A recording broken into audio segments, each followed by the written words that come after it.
Hi, and welcome to Reset Revolution. My name's Justina, and today we will be talking about abortion law in Texas. Could you start by introducing yourself? Yes. Hi, I'm Carly Geary. I'm a high school sophomore, and I'm from a suburb near Houston, but I currently reside in a suburb near Dallas. So today I'm here to talk about the Texas abortion law and the effects it has on communities across Texas, and give my insight as a woman on how it affects Texas and explain the bill. Okay, that's great.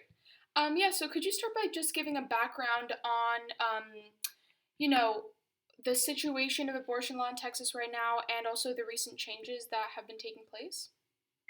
Sure. The bill was written into law by our governor, Greg Abbott, on May 19th, 2021, and it was officially commenced on September 1st.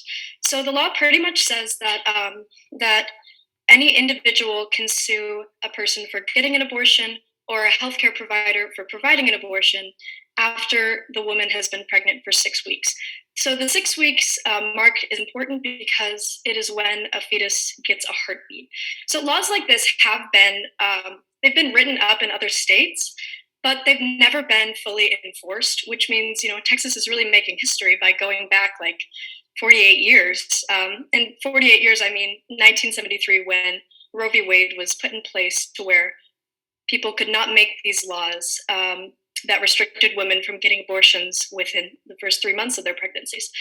Uh, Mhm. Yeah, so that is a very good, introduction. So what are some of the negative impacts that this law is having and might have in the future? so there's two ways I could go down. There's two roads I could go down. Um, there's how it affects groups and how it affects the individual getting the abortion. Mm-hmm.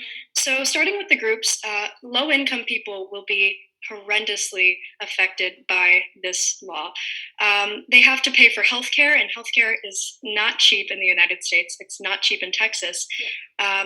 and they have to pay for travel expenses to get to abortion clinics. And because of this law, abortion clinics will be sued left and right. So they'll be closing down. So if a person isn't lucky, they will have to travel a long ways to get to an abortion clinic. Mm-hmm. So low income people will not be able to pay for these things. And another group that will be affected is people of color for the same reasons. Because when an issue hits in the United States, it will hit the majority of people, but it will hammer the minority of Mm-hmm. people. Um, so, for the same reason, low income people are affected by the bill, so are people of color. The final group that I kind of wanted to touch on was teenagers, because according to the CDC, Texas ranks seventh in most teen pregnancies in the United States. Um, so, teenagers don't have the resources to, number one, find out that they're pregnant within the first 6 weeks, Mm-hmm. and they don't have the resources to get an abortion within that 6 weeks. So, people of color, low income people, and teenagers will have a huge problem on their hands. Um, but going down the road of the individual and how it will affect the individual, um, they will have to, of course, deal with the cost of healthcare, cost of travel, but they'll also have to affect with. They'll have. It's important to remember that they have 6 weeks to make a decision. Mm-hmm. So most people figure out they're pregnant by the absence of their menstrual cycle, which gives them 4 weeks, right? Yeah. That's 4 weeks, and then you have 2 weeks to plan, decide, and pay for an abortion. I would be ignorant to not address that it's a very hard decision. Mm-hmm. Yeah. That's that's a traumatizing thing a woman can Yeah. go through. So 2 weeks is not enough, and the bill was written so that 2 weeks would not be enough. Yeah. Right? And But also, it's it's a woman's issue. yeah. So men deciding on a woman's issue Mm-hmm. is a huge problem in Yeah. Texas. Mhm. And I'm also right. I think I'm right in saying that a lot of women don't even know by the time that when Oh, they're 6 weeks pregnant. Like sometimes you can't even find out until much later. So yeah, and it's also just like a lack of men's knowledge about the female reproductive system. absolutely, Yeah, absolutely, and that's definitely reflected in our representatives and our yeah, governor. Really. yeah. Hmm.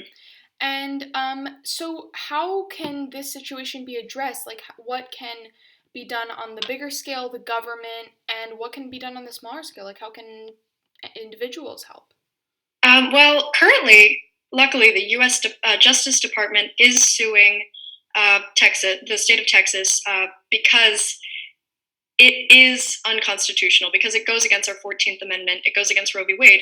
So they're taking Texas to the Supreme Court. Hmm. But as an individual, we have to listen to what is going on. Yeah. We have to listen we have to listen and we have to vote. We have a right to vote. We have to vote. Hmm. We have to register to vote. We have to know who to vote for and why we're voting for them.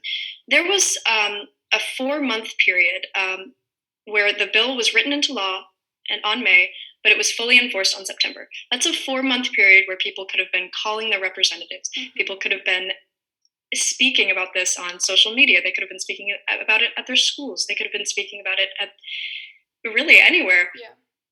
But we are not tuning into what our representatives, the people who represent us, are Hmm. doing. So it's just important to listen and vote accordingly. That is very good.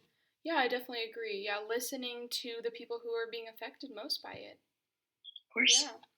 Well, thank you so much. It's great that, you could explain this as especially as a person living in Texas, you have the firsthand experience of how this is affecting people. So, thank you so much for coming on here and sharing your experiences. Yeah. Thank you for having me. Thank Thank you. you. Bye. Bye.